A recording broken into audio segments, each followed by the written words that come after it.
بسم الله الرحمن الرحيم. الحمد لله رب العالمين والصلاة والسلام على خير خلقه محمد وعلى آله وصحبه أجمعين وبعد. ورونو نن به ان شاء الله د دې په باره کې خبره وکړو چې الله رب العالمین انسان ته هر ګناه معاف کوي خو شرک ورته نه معاف کوي. په دې وجه سړی باید شرک ته ډیر متوجه اوسي.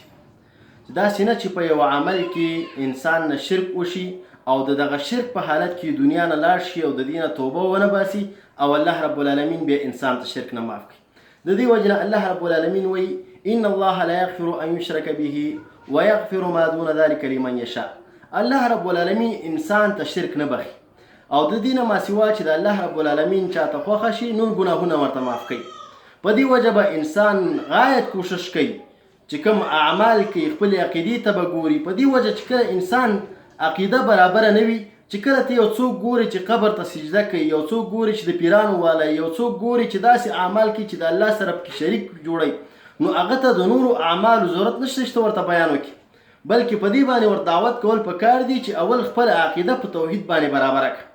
چې کله د انسان عقیده په توحید باندې برابره نه ده، الله رب العالمین ته دغه انسان یو عمل هم د قبولیت مرتبه ته نه رسیږي او الله رب العالمین ورته نه قبلوي. د دې وجه الله رب العالمین وایي ان الله لا یغفر ان یشرک به ویغفر ما دون ذلك لمن یشاء. دغه رنګ بل آیت کې الله رب العالمین وایي انه من یشرک بالله فقد حرم الله عليه الجنه. شان دا دی چا چې د الله سره شریک جوړ کړ الله رب العالمین په دغه انسان باندې جنت بالکل حرام کړی دی. الله رب العالمین دغه انسان په هیڅ شکل باندې جنت ته نه داخلي. د دې وجه نه چې یو سړی په توحید باندې روان دی، د نورو ګناهونه ورنه انسان نه کیږي په ژوند کې، نو د دې امید شته چې الله رب العالمین انسان ته معافي وکړي.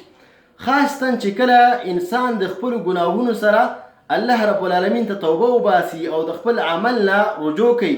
لکه څنګه یو حدیث شریف کې راځي الله رب العالمین وایي، خو حدیث قدسی دی چې انسان ګناه وکړل او په دې باندې پوه شو چې دغه دپاره رب دی، نو د دغې خپلې ګناه نه رجوع وکړله او توبه یې ویستله، نو الله رب العالمین ورته بخښنه وکړي.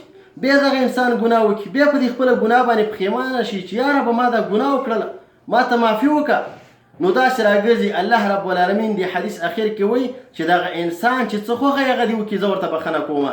یعنې تر څو پورې چې دا انسان په خپله ګناه باندې پښیمانه کیږي، الله رب العالمین ته رجوع کوي او د الله رب العالمین نه بخښنه غواړي، الله رب العالمین ورته بخښنه کوي.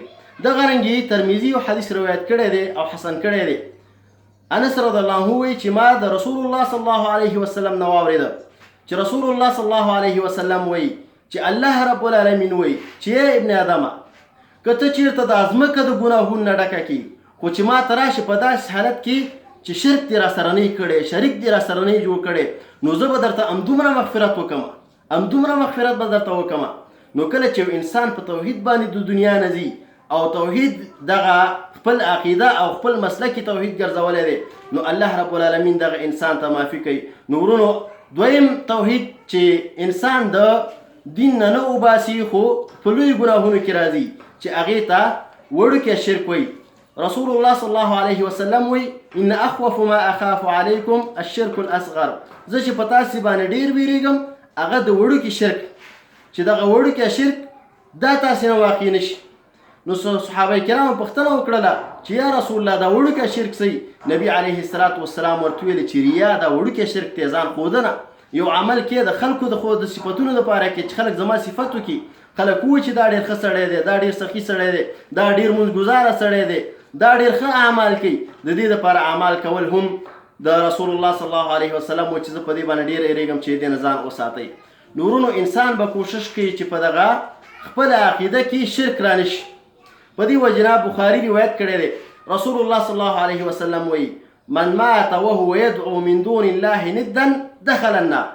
څوک چې په دې حالت کې مړ شي چې د الله سره شریک جوړوي نو دغه انسان به جهنم ته داخل شي. د دې وجه الله رب العالمین وایي وما خلقت الجن والانس الا ليعبدون.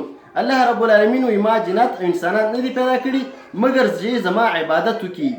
ځینې علما دا معنا کوي مفسرین چې الا لیوحدون، چې زما توحید بیان کړي، یوازې زما عبادت وکړي، داسې نه چې ما سره د بل چا عبادت وکړي. ورونو دا کفایت نه کوي چې انسان د الله عبادت هم کوي او د نورو مخلوقاتو عبادت هم کوي.